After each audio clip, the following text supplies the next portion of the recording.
하나님은 이 세상을 선하게 창조하셨습니다. 하나님은 우리를 선한 존재로 창조하셨고 공의와 사랑, 자유와 평화, 기쁨과 진리의 삶으로 우리 모두를 초청하십니다. 그러나 우리는 하나님을 향한 반역의 시대, 악함의 시대를 살아가고 있습니다. 악함은 더 많은 이들이 더 쉽게 하나님을 거절하게 합니다. 우리는 더 이상 이러한 악함에 대하여 침묵할 수 없습니다. 악은 하나님과 그리고 하나님의 백성과 전혀 어울리지 않습니다. 하나님은 그분의 선함과 권세로 우리에게 말씀하십니다. 악에게 지지 말고 선으로 악을 이기라. 선한 삶이 위대한 삶입니다. 할렐루야, 아멘. 하나님께서 복 주신 날 거룩한 주일입니다. 신령과 진정으로 예배하는 모든 예배자들 가운데 하나님께서 주시는 풍성한 은혜가 함께 하시기를 바랍니다. 오늘은 담임 목사님께서 505 영성 시리즈 두 번째 조용하지만 강력하게 라는 제목으로 말씀을 선포하십니다. 설교 말씀의 배경이 되는 마태복음 13장의 말씀을 함께 듣고 읽겠습니다. 제13장.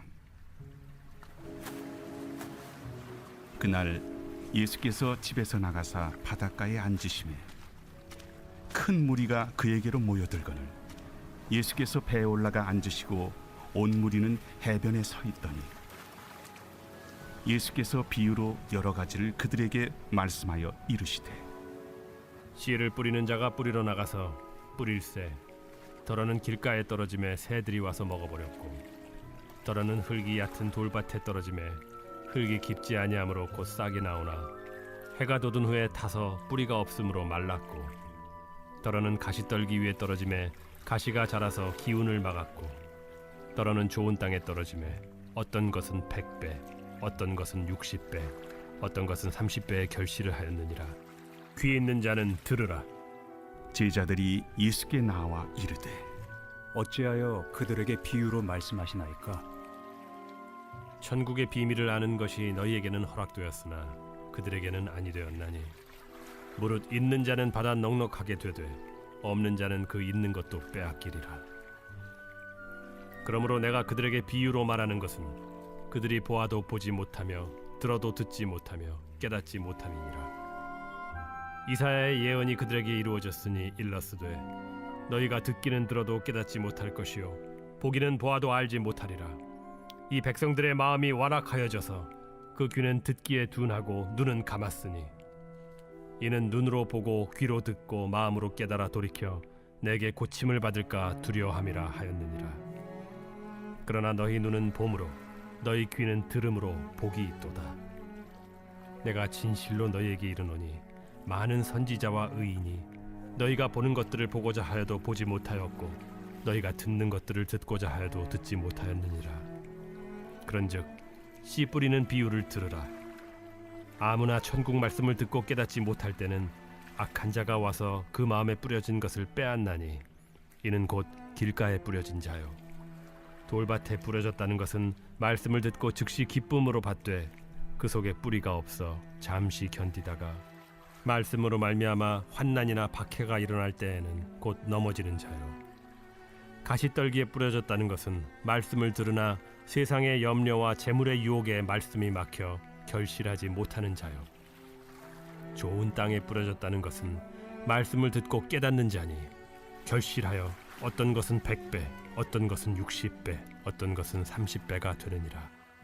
예수께서 그들 앞에 또 비유를 들어 이르시되 천국은 좋은 씨를 제밭에 뿌린 사람과 같으니 사람들이 잘 때에 그 원수가 와서 곡식 가운데 가라지를 덧뿌리고 갔더니 싹이 나고 결실할 때에 가라지도 보이거늘 집주인의 종들이 와서 말하되 주여 밭에 좋은 씨를 뿌리지 아니하였나이까?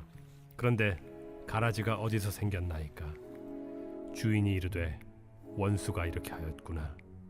종들이 말하되 그러면 우리가 가서 이것을 뽑기를 원하시나이까? 주인이 이르되 가만두라. 가라지를 뽑다가 곡식까지 뽑을까 염려하노라. 둘 다 추수 때까지 함께 자라게 두라. 추수 때에 내가 추수꾼들에게 말하기를 가라지는 먼저 거두어 불사르게 단으로 묶고 곡식은 모아 내 곡간에 넣으라 하리라.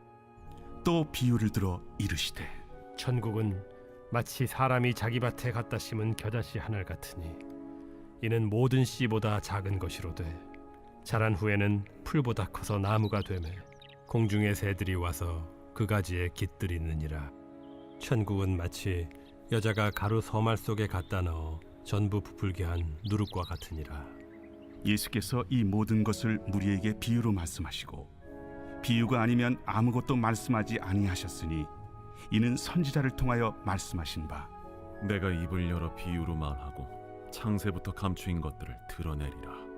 함을 이루려 하심이라. 이에 예수께서 무리를 떠나사 집에 들어가시니 제자들이 나와 이르되 밭의 가라지의 비유를 우리에게 설명하여 주소서. 좋은 씨를 뿌리는 이는 인자요 밭은 세상이요 좋은 씨는 천국의 아들들이요 가라지는 악한 자의 아들들이요 가라지를 뿌리는 원수는 마귀요 추수 때는 세상 끝이요 추수꾼은 천사들이니 그런즉 가라지를 거두어 불에 사르는 것 같이 세상 끝에도 그러하리라. 인자가 그 천사들을 보내리니 그들이 그 나라에서 모든 넘어지게 하는 것과 또 불법을 행하는 자들을 거두어내어 풀무불에 던져 넣으리니 거기서 울며 이를 갈게 되리라. 그때 의인들은 자기 아버지 나라에서 해와 같이 빛나리라. 귀 있는 자는 들으라. 천국은 마치 밭에 감추인 보화와 같으니 사람이 이를 발견한 후 숨겨두고 기뻐하며 돌아가서 자기의 소유를 다 팔아 그 밭을 사느니라. 또 천국은 마치 좋은 진주를 구하는 장사와 같으니 극히 값진 진주 하나를 발견하며 가서 자기의 소유를 다 팔아 그 진주를 사느니라. 또 천국은 마치 바다에 치고 각종 물고기를 모는 그물과 같으니 그물에 가득함에 물가로 끌어내고 앉아서 좋은 것은 그릇에 담고 못된 것은 내버리느니라. 세상 끝에도 이러하리라. 천사들이 와서 의인 중에서 악인을 갈라내어 풀무불에 던져 넣으리니 거기서 울며 이를 갈리라. 이 모든 것을 깨달았느냐? 그러하오이다. 그러므로 천국에 제조된 서기관마다 마치 새 것과 옛 것을 그 곳간에서 내오는 집주인과 같으니라. 예수께서 이 모든 비유를 마치신 후에 그곳을 떠나서 고향으로 돌아가사 그들의 회당에서 가르치시니 그들이 놀라 이르되 이 사람의 이 지혜와 이런 능력이 어디서 났느냐? 이는 그 목수의 아들이 아니냐? 그 어머니는 마리아, 그 형제들은 야고보, 요셉, 시몬, 유다라 하지 않느냐? 그 누이들은 다 우리와 함께 있지 아니하냐? 그런즉 이 사람이 이 모든 것이 어디서 났느냐? 하고 예수를 배척한지라. 예수께서 그들에게 말씀하시되 선지자가 자기 고향과 자기 집 외에서는 존경을 받지 않음이 없느니라. 그들이 믿지 않음으로 말미암아 거기서 많은 능력을 행하지 아니하시니라. 아멘. 사도신경으로 우리의 신앙을 고백하겠습니다. 전능하사 천지를 만드신 하나님 아버지를 내가 믿사오며 그 외아들 우리 주 예수 그리스도를 믿사오니 이는 성령으로 잉태하사 동정녀 마리아에게 나시고 본디오 빌라도에게 고난을 받으사 십자가에 못 박혀 죽으시고 장사한 지 사흘 만에 죽은 자 가운데서 다시 살아나시며 하늘에 오르사 전능하신 하나님 우편에 앉아 계시다가 저리로서 산자와 죽은 자를 심판하러 오시리라. 성령을 믿사오며 거룩한 공회와 성도가 서로 교통하는 것과 죄를 사하여 주시는 것과 몸이 다시 사는 것과 영원히 사는 것을 믿사옵나이다. 아멘. 할렐루야. 우리 마음의 의심 구름 거치고 우리 주님께서 오늘도 우리에게 새 일을 행하실 것을 기대하고 소망하면서 우리 함께 힘차게 박수 치면서 함께 찬양하도록 하겠습니다. 마음에 가득한 의심을 깨치고 지극히 화평한 마음으로 찬송을 부르는 어린 양 예수의 그 피로 속죄함 얻었네. 우리 한 번 더. 금이 나은같이 금이 나은같이 없어질 보배로 속죄함 받은 것 아니요. 거룩한 하나님 어린 양 예수의 그 피로 속죄함 얻었네. 아멘. 속죄함 속죄함 주 예수 내 죄를 속했네. 할렐루야 소리를 합하여 함께 찬송하세. 그 피로 속죄함 얻었네.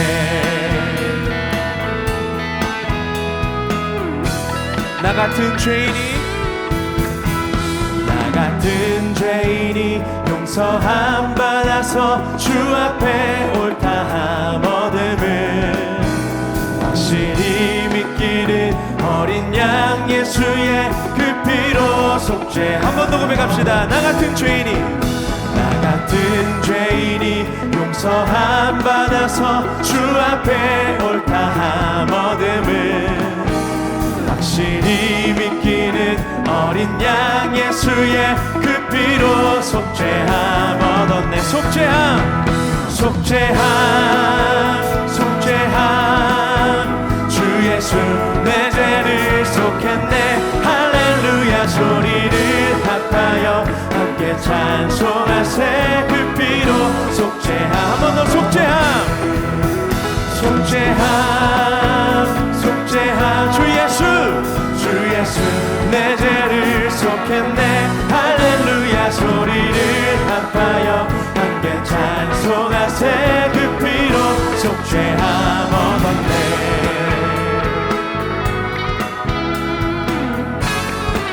거룩한 천국에 올라간 후에도 넘치는 은혜의 찬송을 기쁘게 부르는 어린 양 예수의 그 피로 속죄. 한 번 더 고백합시다. 거룩한 천국에 올라간 후에도 넘치는 은혜의 찬송. 기쁘게 부르는 어린 양 예수의 그 피로 속죄함 얻었네. 아멘. 속죄함 주 예수 내 죄를 속했네. 할렐루야 소리를 합하여 함께 찬송하세. 그 피로 속죄함. 속죄함 주 예수 내 죄를 다같이 할렐루야 소리를 합하여 함께 찬송하세. 그 피로 속죄함 얻었네. 우리를 죄와 사망으로부터 구원하신 우리 주님께만 감사와 영광의 박수 힘차게 올려드립시다. 할렐루야.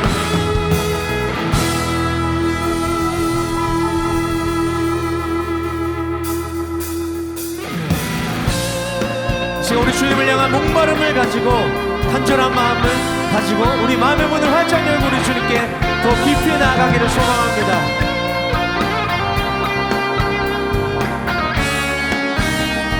다같이 목마른 내 영혼 주가 이미 허락한 그 귀한 영생수 주여 갈망합니다. 그 약속 따라서 힘써 간구하오니 오 주여 내 기도 어서들. 한 번 더. 주 내게 약속한 금비 내려주시려 은혜의 저 구름 건너편에 떠올라 그 귀한 징조가 내게 밝히 보이니 나 힘을 다하여 주께 간구합니다. 아멘. 예수의 사랑 바다 물결같이 내게 임하니 영광의 물결에 온전히 쌓여서 내 영혼의 기쁨 한량없도다. 아멘. 은혜의 소낙비 지금 흡족히 내려 구원의 큰 강물 흘러차고 넘쳐서 내 주한 모든 죄 모두 씻어버리니 나 지금 은혜 한 번 더 고백합시다. 은혜의 소낙비, 은혜의 소낙비 지금 흡족히 내려 구원의 큰 강물 흘러 차고 넘쳐서 내 주한 모든 죄 모두 씻어버리니 나 지금 은혜를 충만하게 받았네. hey! 예수의 사랑 예수의 사랑 바다 물결같이 내게 임하니 영광의 물결에 온전히 쌓여서 내 영혼의 기쁨. 우리 한 번 더 예수의 사랑 예수의 사랑 예수의 사랑 바다 물결같이 내게 임하니 영광의 물결에 온전히 쌓여서 내 영혼의 기쁨 한량없도다. 이 귀하고 복된 주일에 빈 마음으로 돌아가는 분들이 한 분도 없으셨으면 좋겠습니다. 오늘도 우리에게 말씀하실 그 주님을 기대하고 소망하면서 우리 계속해서 한 번 더 고백하겠습니다. 그 차고 넘치는 주의 은혜의 물결 힘차게 밀려와 내게 만족합니다. 오 할렐루야로 주를 찬송하오니 내 맘의 기쁨이 항상 충만함이라.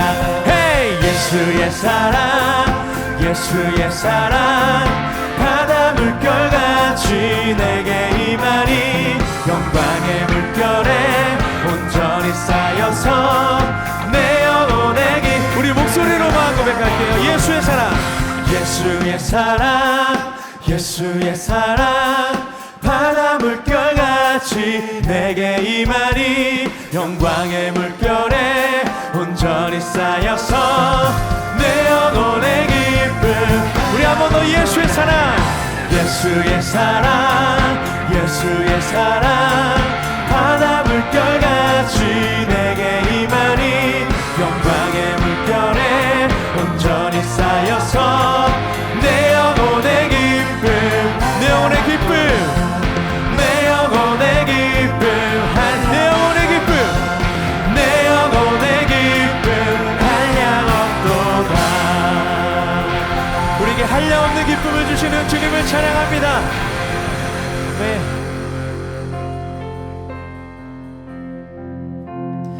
우리 주님께서 여러분 한 사람 한 사람을 부르심을 믿으십니까? 그 부르시는 그곳에는 주님의 위로가 있고 주님의 평강이 있고 이 세상에 빼앗을 수도 없고 알 수도 없는 기쁨이 있습니다. 그곳에서 주님과 함께 기뻐하고 즐거워하는 우리의 신앙이 되기를 간절히 소망합니다. 그 소망을 가지고 우리 함께 고백하도록 하겠습니다. 저 높은 곳을 향하여 저 높은 곳을 향하여 날마다 나아갑니다. 내 뜻과 정성 모아서 날마다 기도하니 괴로움과 죄가 있는 곳 괴로움과 죄가 있는 곳 나 비록 여기 살아도 빛나고 높은 저곳을 날마다 바라봅니다. 날마다 바라봅니다. 내 주여 내 주여 내 맘 붙드사 그곳에 있게 하소서. 그곳은 빛과 사랑이 언제나 넘치옵니. 의심의 안개 거치고 의심의 안개 거치고 근심의 구름 없는 곳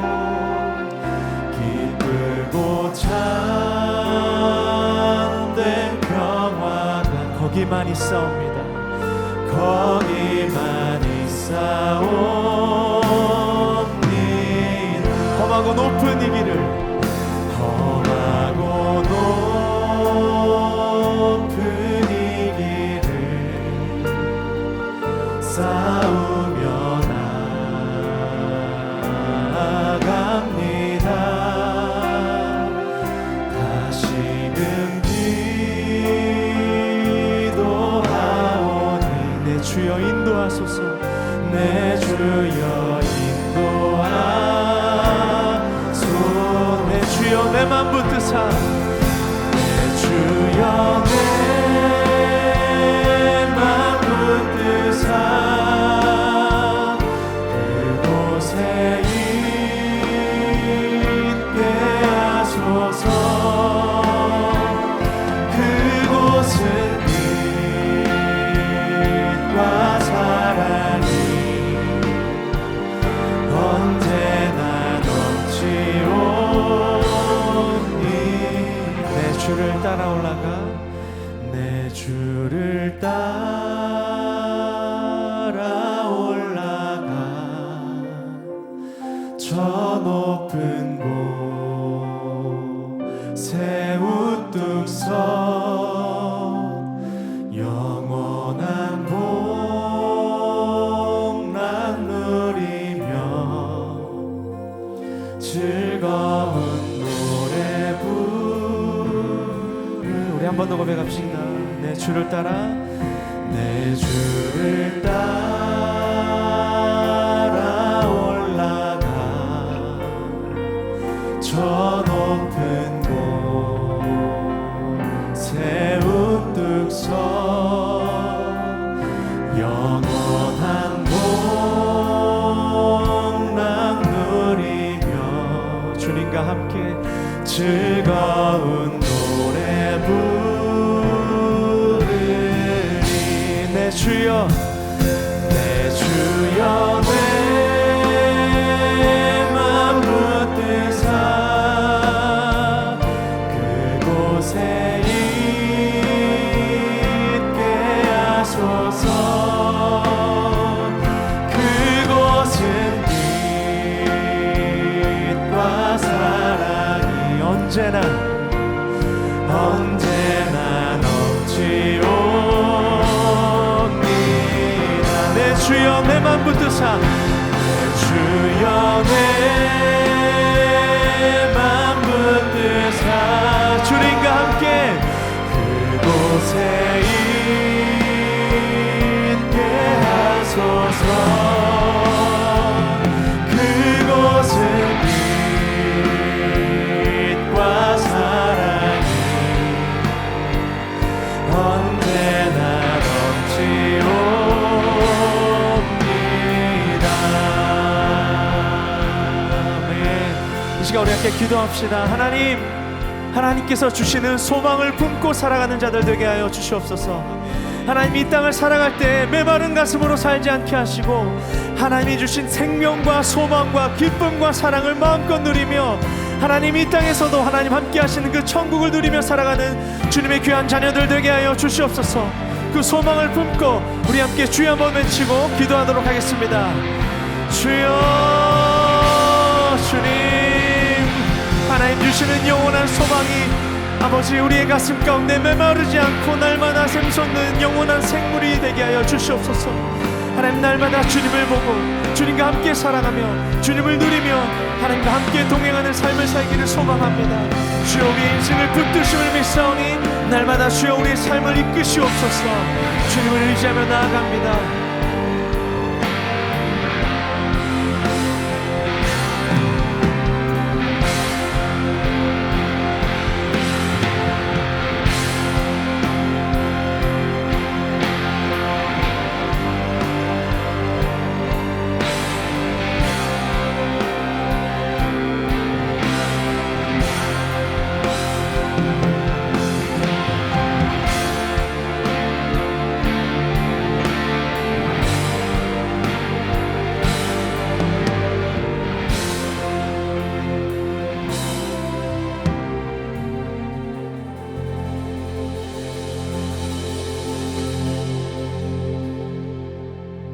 은혜와 사랑이 풍성하신 하나님 아버지, 천지를 창조하시고 한없는 사랑으로 자녀들을 인도하시며 우리들의 소망이 되시는 주님께 찬양과 영광을 올려드립니다.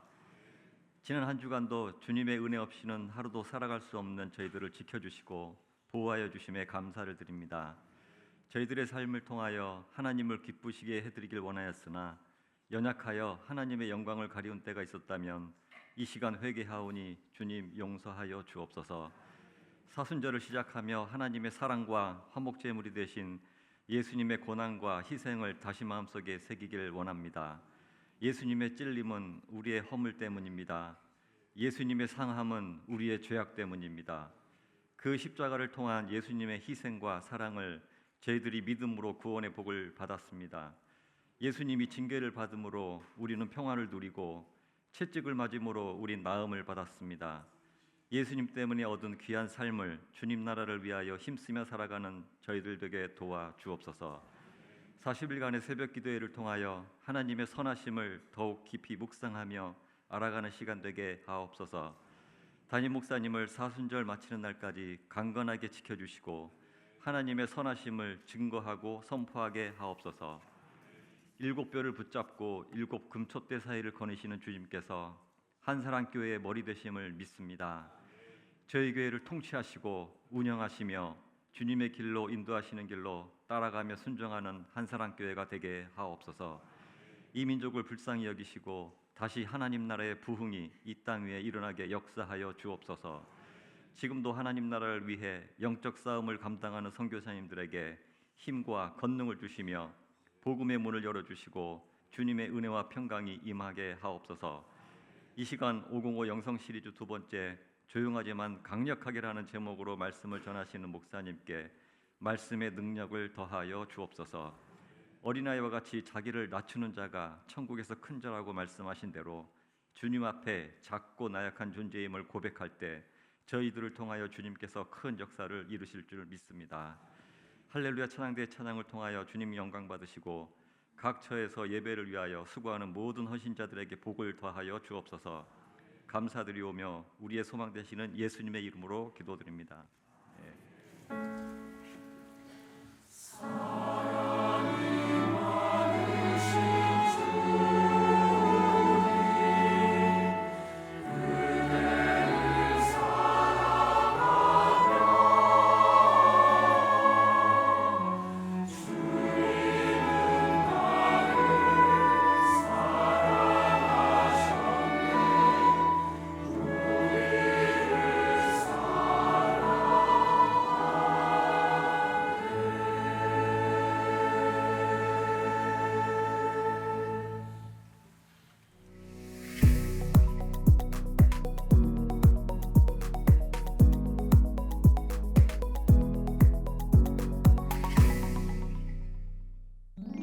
지난 목요일 조이산 예배가 시작되었습니다.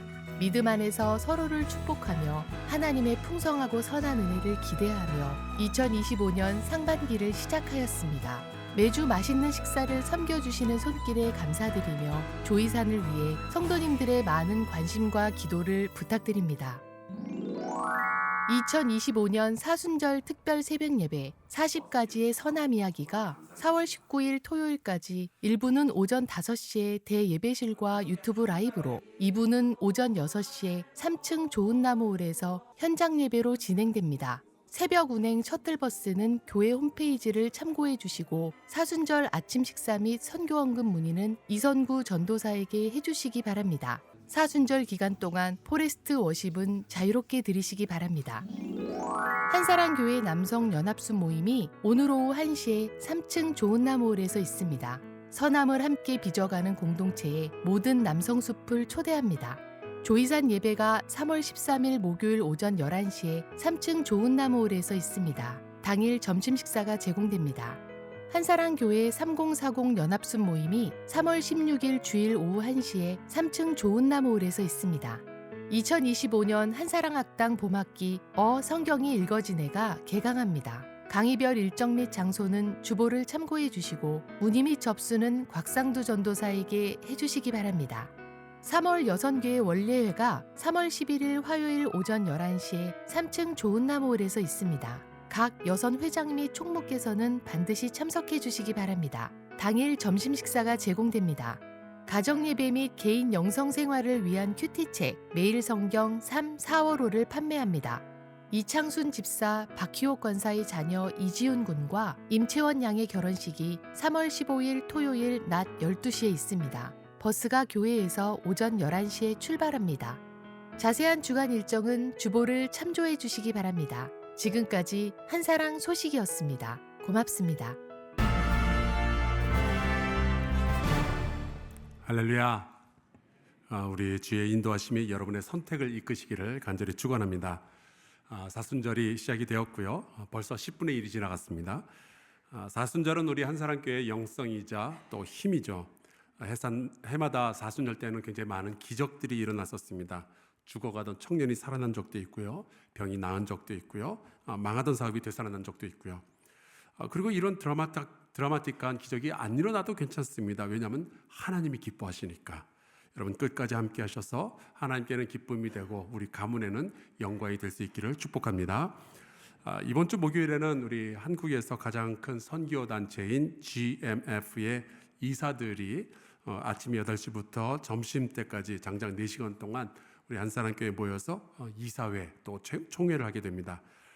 GMF 안에는 보시다시피 굉장히 다양한 선교사 훈련 및 파송 단체들이 모여 있는데요. 참고로 우리가 라오스로 파송한 우리 고은유 선교사님은 전문의 선교사를 훈련시키는 GPTI에서 훈련을 받았습니다. 목요일에는 아마 여러분이 CBS나 CTS 이런 기독교 방송에서 자주 보았던 그 얼굴들이 많이 등장하게 될 텐데 그날 마침 조이산 예배가 있어요. 낯선 분들 만나면 선교하는 분들이니까 반갑게 인사 나누시면 좋겠습니다. 우리 할렐루야 찬대 준비한 노래로 하나님을 찬양하겠습니다.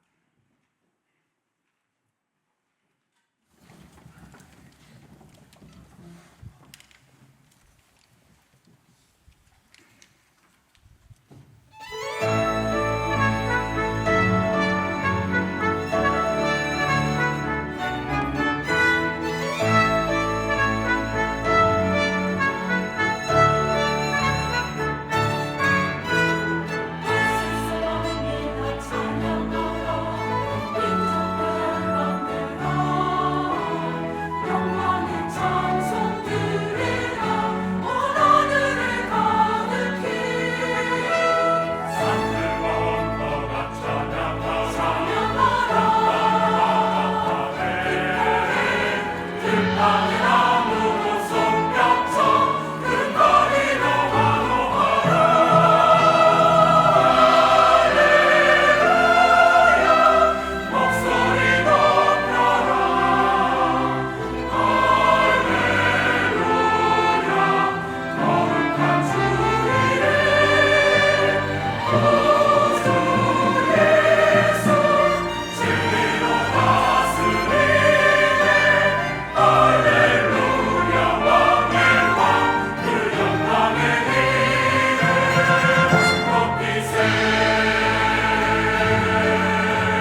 우리 할렐루야 찬양인데 너무나도 감동적인 찬양 감사드립니다. 하나님께서 이 찬양을 매우 기쁘게 받으신 줄로 믿습니다.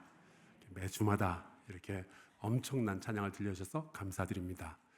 또 우리 에코워십 이렇게 예배의 문을 아름다운 찬양으로 활짝 열어주셔서 너무나도 고맙습니다.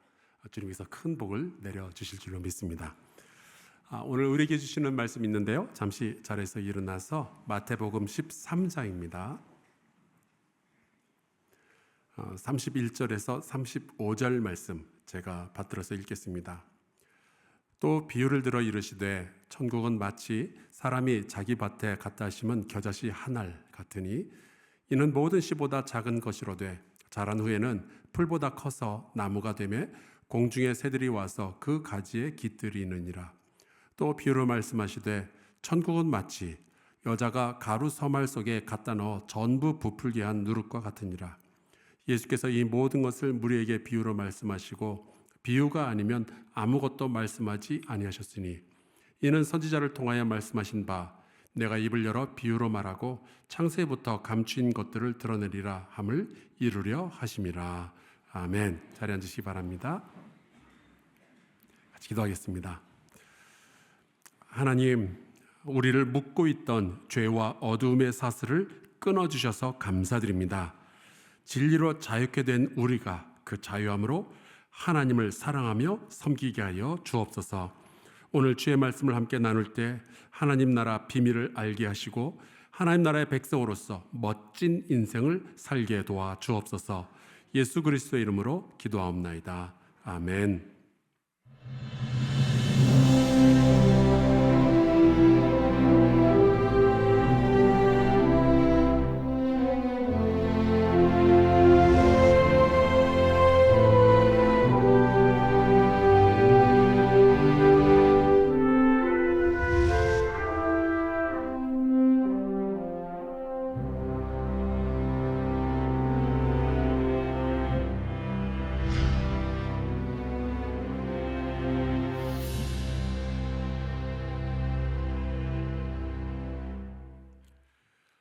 우리는 살면서 늘 어떤 이상적인 공간을 꿈꾸죠. 이상적인 집, 이상적인 교회, 이상적인 도시, 이상적인 나라에 대한 생각을 합니다. 요즘 2부와 3부 예배를 마치면은 위에 올라가서 보면 어린아이들이 얼마나 많이 뛰어다니고 있는지 모릅니다. 우리 어린이들, 청소년들이 참 많이 부흥한 것 같아요. 그런데 이런 날을 위해서 코로나 시절 아이들이 모이지 않을 때 우리가 힘을 합해서 교육관을 리모델링을 했었습니다. 그런데 디자인을 잘 해보려고 거의 1년 넘게 고민을 했던 것 같아요. 사역자들의 이야기를 자세히 듣고 또 교회학교 선생님들을 만나서 이야기를 듣고 학부형들을 초대하고 또 아이들을 초대해서 의견을 경청하고 또 기도하면서 이런 공간이 만들어지면 좋겠다. 그런 철학을 먼저 정리를 했었습니다. 그래서 그 내용을 거의 3페이지에 걸쳐서 정리를 하고 디자이너들에게 글을 써서 주었죠. 지금 말씀드릴 것은 그 글의 일부 부분입니다. 우리는 완성된 공간이 아니라 완성될 공간을 꿈꿉니다. 우리는 백화점이나 어린이집 등등에서 볼 수 있는 화려한 디자인의 완성된 상업주의를 거절합니다. 완성과 동시에 감가상각이 시작되는 공간이 아니라 아이들의 신앙과 함께 점진적으로 완성되어질 공간을 추구하고 싶습니다. 너무나 완벽하게 지어진 나머지 손댈 수 없는 공간이 아니라 시간이 지나고 아이들이 자라면서 손때가 묻고 사진이 붙게 될, 그래서 더 내 집 같은 공간을 꿈꾸어 봅니다. 이 디자이너들이 이 글을 받고 깜짝들 놀랐어요. 이런 식으로 디자인을 해본 적이 없대요.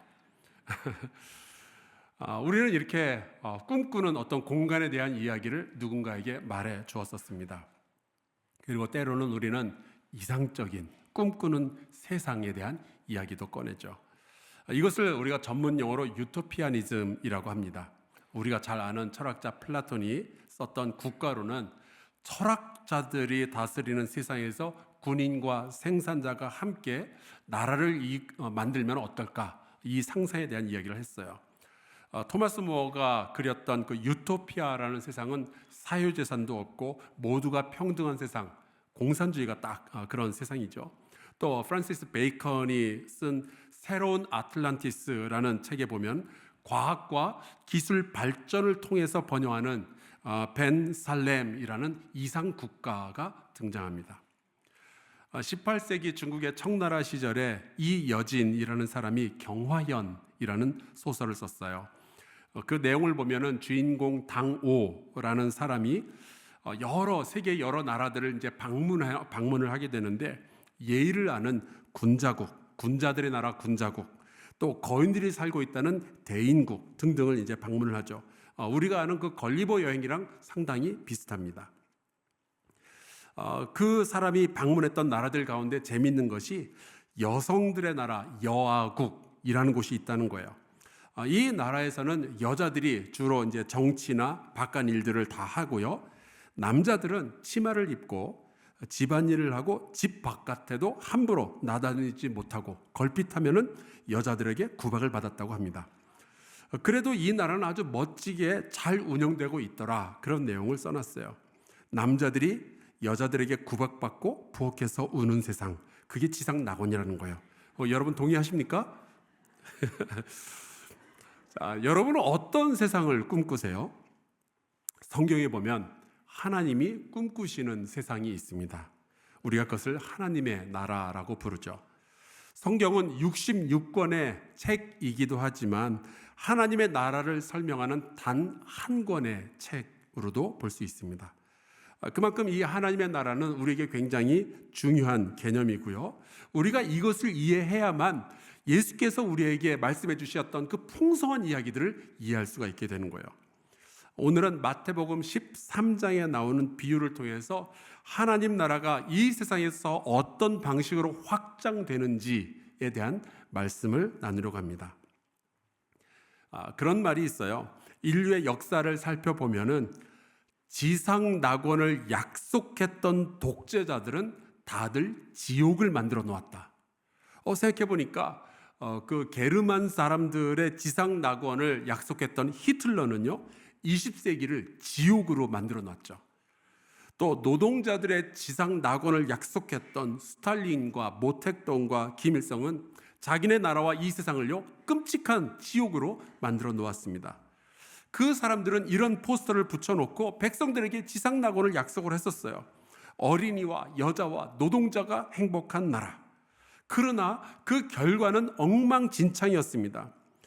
역사적으로 수많은 나라들과 수많은 지도자들이 그렇게 지상 낙원을 만들어 보겠다고 수많은 피해 혁명을 지나왔지만 결과는 늘 지상 낙원과는 굉장히 거리가 멀었죠.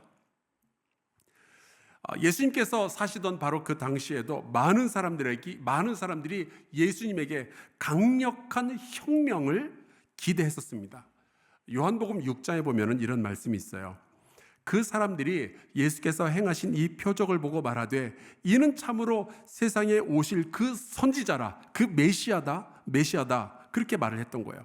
15절 그러므로 예수께서 그들이 와서 자기를 억지로 붙들어 임금으로 삼으려는 줄 아시고 다시 혼자 산으로 떠나 가시니라. 당시 이스라엘은 로마 제국의 식민지였고 당연히 그 시대는요 억압과 어두움이 슬픔이 가득했었습니다.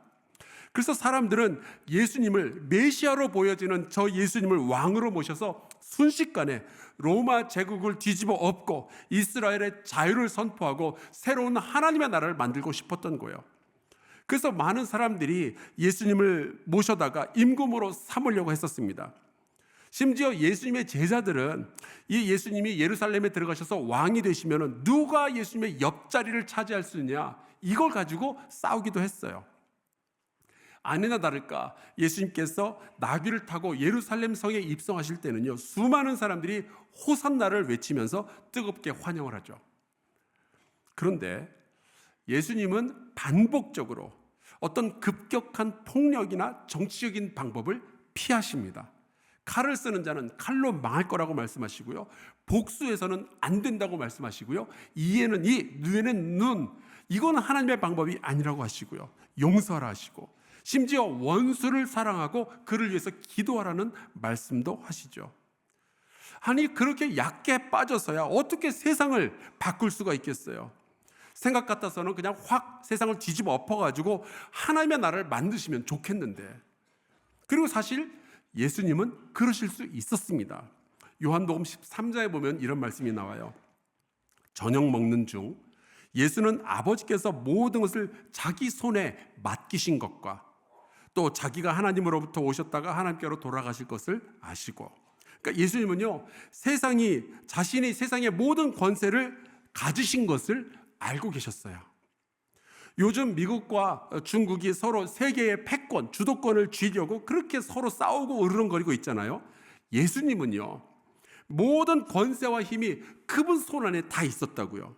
그런데 예수님은 그 엄청난 권세를 가지신 것을 아셨을 때에 십자군처럼 칼을 들고 세계 정복으로 나섰던 것도 아니고, 광화문에서 마이크 잡고 헌법재판소로 쳐들어가서 모든 가라지들을 뽑아내자 사람들을 선동했던 것도 아니었습니다. 그분은 이렇게 하셨어요. 저녁 잡수시던 자리에서 일어나 겉옷을 벗고 수건을 가져다가 허리에 두르시고 이에 대야에 물을 떠서 제자들의 발을 씻으셨습니다. 주님은 가장 강하셨을 때 조용히 섬김의 자리에서 무릎을 꿇으시죠. 왜죠? 하나님의 나라는 폭력이나 급격한 혁명으로 이루어지는 것이 아니라 조용하지만 강력하고 지속적인 사랑의 힘으로 세워져야만 하기 때문입니다. 그리고 놀랍게도 예수님은 그 조용한 방법으로 인류 역사 중에 있었던 그 어떤 황제나 그 어떤 왕들보다 더 강력하게 세상을 변화시키셨어요. 이제 오늘의 본문을 함께 보겠습니다. 마태복음 13장. 또 비유를 들어 이르시되 천국은 마치 사람이 자기 밭에 갖다 심은 겨자씨 한 알 같으니 이는 모든 씨보다 작은 것이로되 자란 후에는 풀보다 커서 나무가 되며 공중의 새들이 와서 그 가지에 깃들이느니라. 사실 이 마태복음 13장에 보면은 씨를 심는 이야기가 두 개가 더 나옵니다. 오늘의 비유는 세 번째 비유예요. 앞에 나오는 첫 번째, 두 번째 씨 뿌리는 이야기는 예수님께서 따로 그 의미까지 다 설명을 해주셨습니다. 그런데 이 세 번째 나오는 이 겨자씨 한 알의 이야기는 설명도 안 해주셔요. 왜냐? 너무 명확하기 때문에. 이 비유에서 예수께서 강조하셨던 것은 천국이 처음에는 굉장히 작게 출발할 거다라는 이야기예요. 안 그래도 작은 겨자씨인데 딱 한 알로 출발합니다라고 말씀을 하시죠. 여러분, 작고 외로운데 땅에 심겨졌으니 이제 보이지도 않을 겁니다. 존재감도 없죠. 천국이 그렇게 시작한다는 거예요. 천국은 그렇게 조용히 있는 듯 없는 듯 출발하는 거죠. 서두르지도 않고 피해 혁명도 없습니다. 중요한 것은 그 겨자씨 한 알 속에 생명이 들어있는가, 이거예요. 만약에 이것이 살아있는 겨자씨라면 서서히 땅속의 양분을 흡수하고 하늘에서 떨어지는 빗물을 받아 먹으면서 자라기 시작하겠죠. 이제 싹이 나고 뿌리가 나오고 또 자라서 주변의 풀들보다 더 커지고 이제 나무가 됩니다. 그리고 또 다른 겨자씨들을 또 옆으로 퍼뜨리게 되겠죠. 그러다 보면 지금 이 사진에서 보는 것처럼 겨자나무 숲을 이루게 되는 거예요. 딱 한 알이 심겨졌을 뿐인데 어느덧 강력한 영향력을 가지게 되는 거죠. 그래서 나중에는 공중의 새들이 피곤할 때, 둥지를 틀고 싶을 때, 새끼를 기르고 싶을 때 저 나무가지에, 나무 속에 들어와서 자리를 잡는 겁니다. 자, 제가 지금 말씀드렸던 이 해석이 맞는다는 보장이 있을까요? 감사하게도 예수님은 겨자씨 한 알의 비유 바로 다음에 누룩의 비유를 말씀해 주시죠.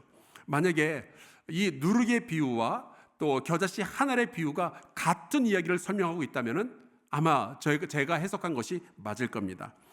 약간 그 수학 문제를 풀고 난 다음에 검산하는 마음으로 이 다음 비유를 보겠습니다. 또 비유로 말씀하시되 천국은 마치 여자가 가루 서말 속에 갖다 넣어 전부 부풀게 한 누룩과 같으니라. 우선 가루 서말이 어느 정도의 분량인지 궁금했어요. 확인해 보니까 한 말이 약 17리터 정도의 가루 분량을 뜻하더라고요. 계산을 해보니까 약간 거친 밀가루 17리터 정도면 약 9kg 정도 된다고 합니다. 지금 보시는 저 밀가루가 이스라엘의 매점 같은 데서 판매하는 건데요, 1kg짜리입니다. 그러니까 서말이면 저런 거 27봉다리가 있는 거예요. 또 궁금해서 그러면 밀가루 27kg 가지고 빵을 몇 개나 만드나 살펴봤거든요. 한 사람이 먹을 빵 하나 만드는데 밀가루가 한 100g 정도가 들어가더라고요.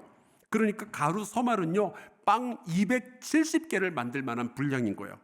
이 정도면은 집에서 만드는 빵 정도가 아니라 뭐 빵집이나 어쩌면 공장 같은 데서 만드는 분량입니다.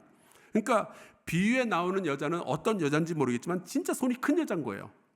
이 여자가 누군지 이름은 모르겠지만 직분은 알 것 같아요. 권사님일 것 같아요. 근데 그 밀가루에 비해서 누룩은 밀가루 양의 3% 정도만 쓰면 된다 그럽니다. 놀랍게도 누룩도 생명체예요. 일종의 유산균이나 혹은 곰팡이균처럼 보이지도 않습니다. 근데 이게 살아있는 거예요. 그래서 이 밀가루 반죽의 탄수화물을 먹고 대신 이산화탄소를 만들어내기 시작하죠. 그게 반죽을 이제 부풀게 만드는 거고요. 이 누룩도 반죽하고 이렇게 섞어 놓으면은 이게 섞였는지 안 섞였는지 보이지도 않습니다. 그런데 시간이 지나면은 조금씩 이 반죽이 부풀어 오르는 거예요. 그리고 이것을 구우면 빵이 되는 거죠. 그리고 이 빵은 많은 사람들을 먹여 살리게 될 겁니다. 누룩의 비유를 정리해 보자면 어떤 여자가 이 누룩을 밀가루 반죽 속에다 집어넣는다. 처음에는 보이지도 않는다. 소리도 안 난다. 하지만 시간이 지나면서 밀가루 반죽이 점점 커진다. 그리고 이 누룩은 엄청난 영향력을 만들어낼 것이다. 겨자씨 하나의 비유와 똑같은 이야기입니다. 자, 이제 결론을 내자면 이 겨자씨 하나의 비유와 누룩의 비유는요, 하나님 나라의 확장 방식을 우리에게 설명해 주신 거예요. 조용히 그러나 강력한 영향력을 만들어내는 그것이 하나님 나라의 확장 방식인 거죠. 이 비유를 가만히 살펴보니까 예수님의 이야기랑 딱 들어맞습니다. 하나님께서는요, 이 세상에 예수 그리스도를 보내시죠. 겨자씨 한 알갱이를 땅에다 심는 농부처럼 그렇게 보내셨습니다. 요한일서 이 4장에 보면은 이런 말씀이 나와요. 하나님의 사랑이 우리에게 이렇게 나타난 바 되었으니 하나님이 자기의 독생자를 세상에 보내심은 그로 말미암아 우리를 살리려 하심이라. 예수님은 처음에 보이지도 않는 존재였어요. 말구에서 태어나고 갈릴리에서 30년 동안 목수하던 사람을 누가 쳐다나 봤겠어요? 그런 사람이 어떻게 세상을 바꿀 수 있다고 누가 상상이나 했겠어요? 여기에 대해서는 이사야 선지자도 이렇게 예언을 해놓았습니다. 그리스도에 대한 예언인데요. 그는 주 앞에서 자라나기를 연한 순 같고 마른 땅에서 나온 뿌리 같아서 고운 모양도 없고 풍채도 없은즉 우리가 보기에 흠모할 만한 아름다운 것이 없도다. 이 사람이 세상을 바꿀 수 있으리라고는 아무도 생각을 안 했던 거죠. 하지만 하나님의 생명이 그리스도 안에 있었어요. 그리고 예수 그리스도는 시간이 지날수록 조용히 그러나 거대하고 강력한 영향력을 발휘하게 되는 겁니다. 칼 한 번 휘두른 적이 없었는데 로마 제국을 집어삼키게 되죠. 그리고 그 예수님의 사랑과 섬김이 조용히 세상을 바꾸게 되는 거예요. 여러분, 하나님의 나라는 이런 식으로 확장되는 겁니다. 자, 그렇다면은 이 이야기는 예수님의 제자들에게도 딱 들어맞습니다. 예수께서 이런 기도를 하셨거든요. 아버지께서 나를 세상에 보내신 것 같이 나도 그들을 세상에 보냅니다. 농부가 자기 땅에 겨자씨 하나를 심듯이 혹은 여자가 약간의 누룩을 가루 서말에 집어넣는 것처럼 예수님은 제자들을 이 세상에 보내시는 거예요. 여러분, 이 제자들은 처음에는 존재감 같은 게 없었어요. 갈릴리의 어부들, 가버나움에서 세리짓 하던 사람, 혹은 가난하고 무식한 동네 청년들, 누가 주목이나 했겠어요? 누가 이 사람들로 하여금 세상이 바뀌어질 거라고 상상이나 했겠어요? 심지어 이 제자들은 예수께서 십자가에 달리셨을 때 다들 무서워서 도망쳐버리고 자리에 있지도 않았습니다.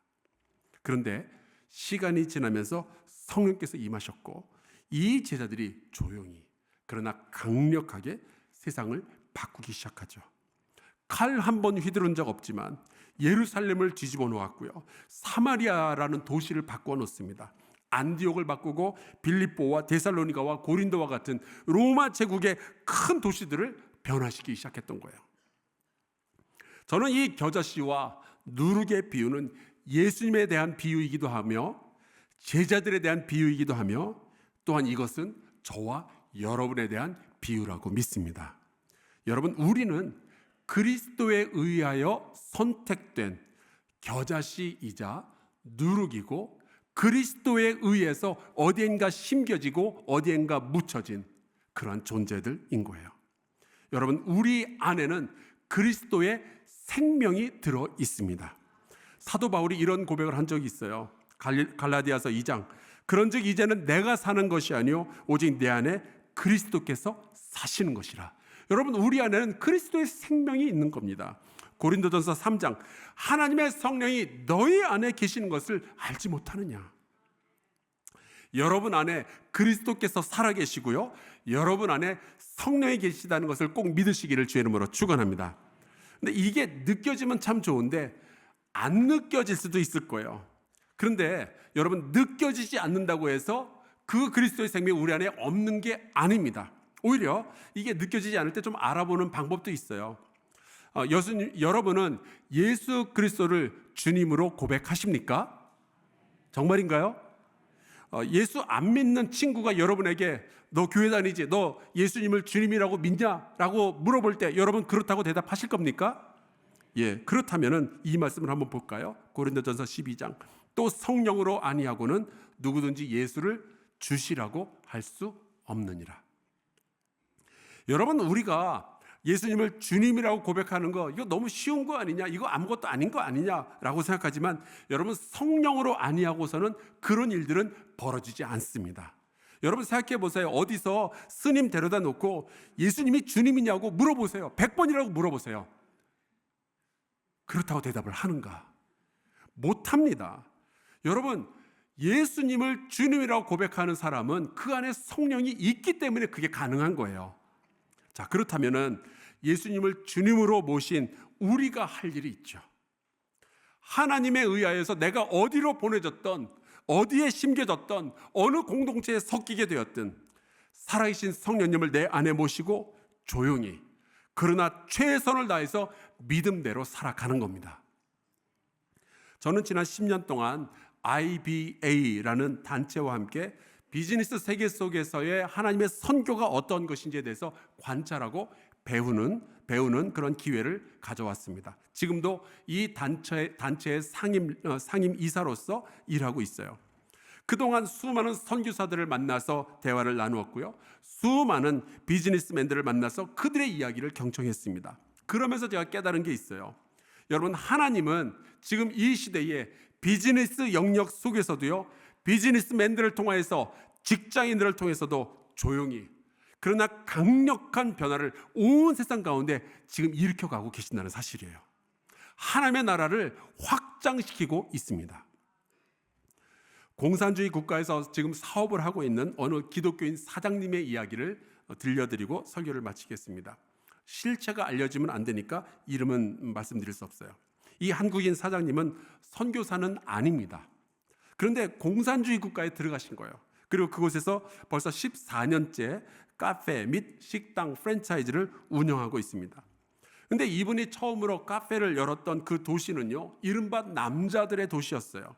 술과 매춘이 성행하고 남자들은 우통을 벗어 제끼고 돌아다니다가 카페에 들어와서는 술 마시고 담배 피우고 때로는 여자 종업원과 성매매도 하는, 그게 만연해 있는 그런 도시였습니다.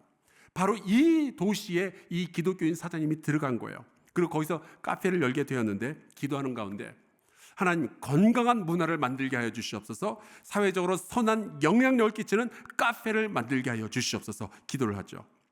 그리고 용기를 내어서 첫 번째 단계로 그 동네는 모든 카페가 다 술도 팔고 담배도 피우게 하고 또 그 안에서 안 좋은 짓들도 하는데 카페 안에서 술과 담배를 금지시킨 거예요. 성매매는 당연히 안 되고요. 왜냐하면 담배 연기가 있으면 커피 안에 향이, 담배 향이 들어가게 되니까 막은 거예요. 그랬더니 어떤 손님은 술 안 판다고 나가버리고, 또 어떤 손님은 담배를 못 피우게 한다면서 커피잔을 집어 던지고 욕을 하고 나가버리기도 하더래요. 그런데 시간이 지나면서 놀라운 일들이 벌어졌습니다. 단정하고 깔끔한 손님들이 이 카페에 몰려들기 시작한 거예요. 담배 냄새 대신에 커피 향이 은은하게 퍼져나가는 좋은 곳에서 맛 좋은 커피를 시켜놓고 책 혹은 노트북 컴퓨터를 펼쳐놓고 토론하는 사람들이 그 카페에 몰려들기 시작한 거죠. 그리고 이 카페는 이른바 물 좋은 카페로 소문이 그 도시에 나기 시작합니다. 그렇게 하나, 두 개 카페를 확장합니다. 더 놀라운 것은 담배를 피우지 못하게 하고 술도 팔지 않고 매춘도 하지 않아도 카페가 돈이 벌린다, 이 소문이 그 도시에 돌기 시작한 거예요. 그러면서 그 도시에서는 술과 담배, 여자를 파는 카페들이 하나 둘씩 사라지기 시작합니다. 대신에 건강한 문화를 가진 카페들이 생겨나기 시작하죠. 그러면서 이 도시의 밤거리가 예전보다 훨씬 안전한 곳이 되었습니다. 이 사장님은 그저 자기의 신앙을 가지고 이 도시에서 장사를 했을 뿐인데 웬만한 선교사도 하기 힘든 일을 해낸 거예요. 도시의 밤 문화를 통째로 바꾸어 놓았습니다. 겨자씨 한 알 혹은 밀가루를 부풀린 누룩의 비유, 딱 맞아 떨어지지 않습니까? 여러분은 어디에 심겨진 것 같으세요? 어느 집으로 이사를 갔으며, 어느 집으로 시집을 갔으며, 어느 집에 태어나셨나요? 여러분이 속해 있는 밀가루 반죽은 어디입니까? 예수께서 기대하시는 것은 여러분이 바로 그곳에서 조용하지만 강력한 변화를 일으키는 거예요. 중요한 것은 내가 어디에 심겨졌나도 아니고, 내가 어느 밀가루 반죽에 들어갔는데도 아니고, 어느 집구석이냐, 어느 사업장이냐가 아니라, 어느 도시, 어느 나라냐가 아니라 나는 그곳에서 살아있는 신앙인으로 존재하고 있는가 하는 거죠.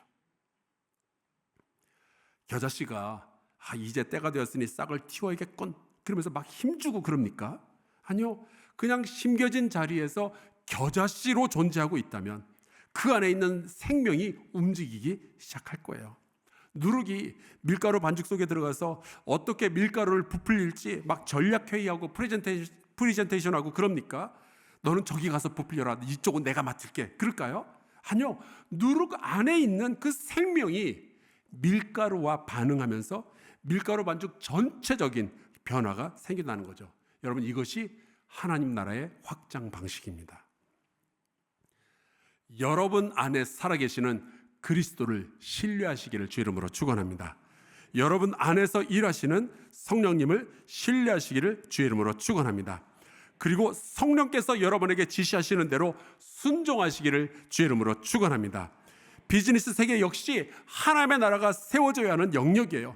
분명히 하나님께서는 여러분을 통해서 가게에서, 사무실에서 혹은 공장에서 조용하지만 강력한 변화를 일으키실 줄로 믿습니다.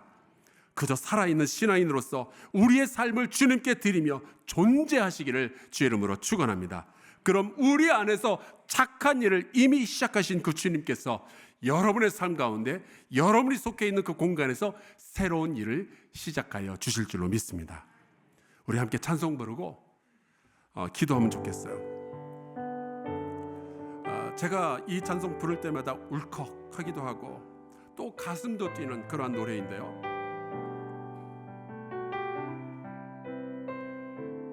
가사에 이런 내용이 있죠.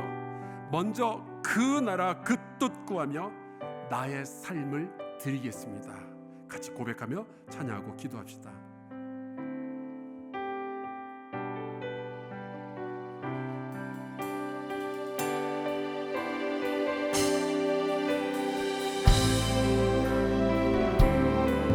함께 고백하겠습니다. 이곳에 임하신 하나님 나라, 이곳에 임하신 하나님 나라, 가난한 마음으로 바라보리라. 먼저 그 나라 그 뜻 구하며 나의 삶 드리리. 주님이 맡기신 하나님 나라 믿음의 눈으로 바라보리라. 하늘의 뜻이 이 땅 가운데 완성될 그날까지 믿음 다여 그 위에 서리라. 하나님의 나라는 무너지지 않으리. 믿음 다여 그 나라 세워가리라. 주님 곧 오실 때 우리 한 번 더 믿음 다여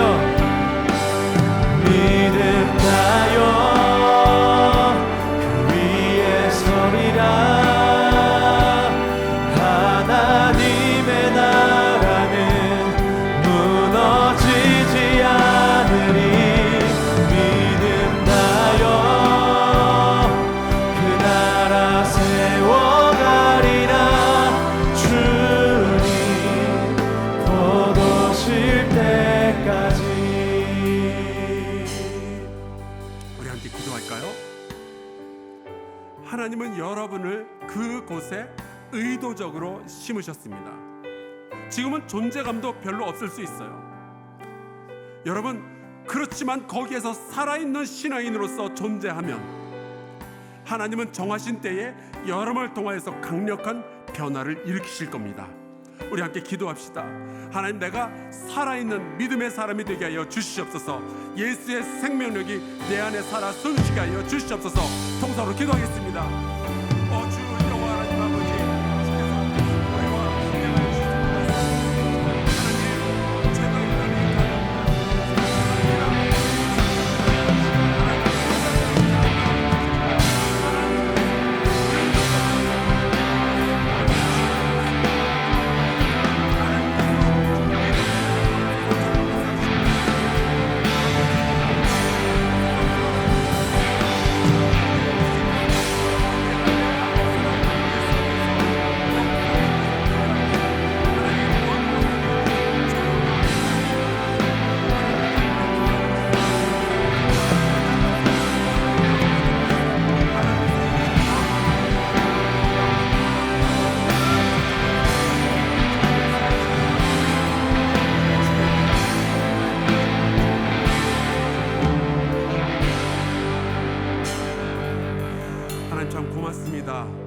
이 땅에 하나님의 나라를 시작하시고 이제 우리가 예수를 주님으로 고백하며 사는 놀라운 은혜를 베풀어 주시니 감사합니다. 2000년 전 예수께서 시작한 하나님의 나라가 이 한국 땅까지 이르게 해주시니 감사합니다. 이제 우리도 예수님과 같이 우리가 심겨져 있는 바로 그 가정, 그 직장, 그 학교에서 변화를 일으키게 하여 주시옵소서. 느리고 조용할지라도 낙심하지 아니하며 내 안에서 일하시는 성령님의 역사를 따르고 하나님의 말씀에 순종하며 살아있는 신앙인으로서 존재하게 하여 주시옵소서. 우리가 있는 바로 그곳에서 하나님의 나라가 실현되게 하여 주시옵소서. 예수 그리스도의 이름으로 기도하옵나이다. 아멘. 우리 다 자리에서 일어나서 찬양과 예물과 결단을 주님께 올려드리겠습니다.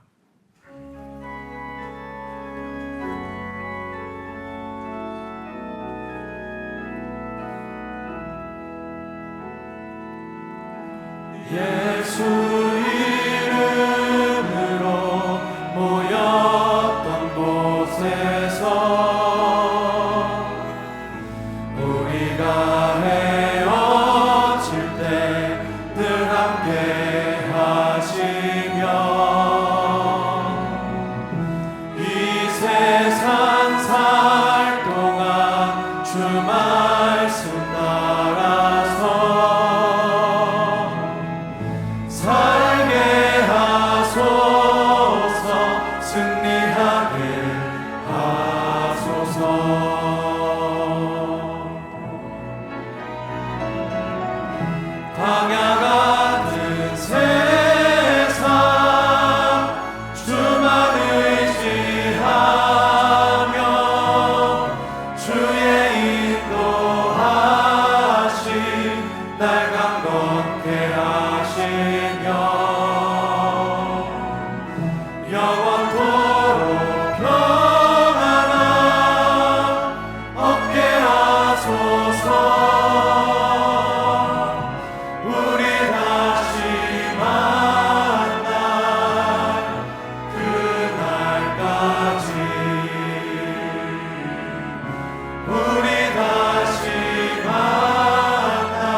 기도드립니다.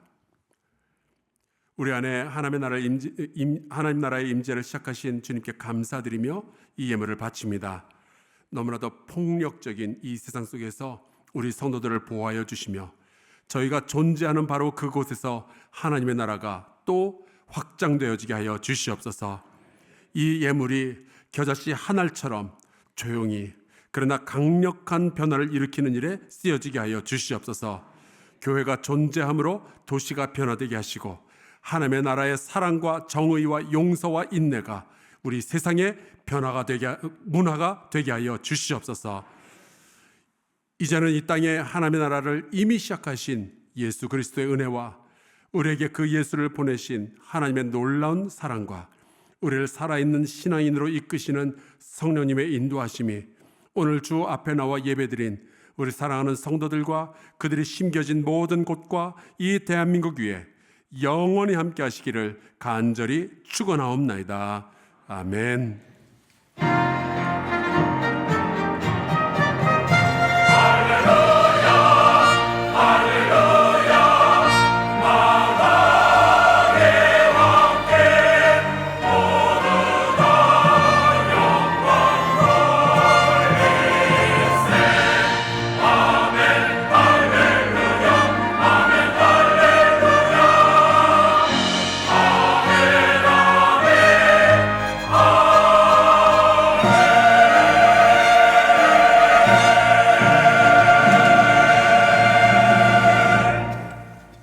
예배를 마쳤습니다. 세상 속에서도 예배자의 삶을 살아내는 하나님 나라 백성 되길 바랍니다.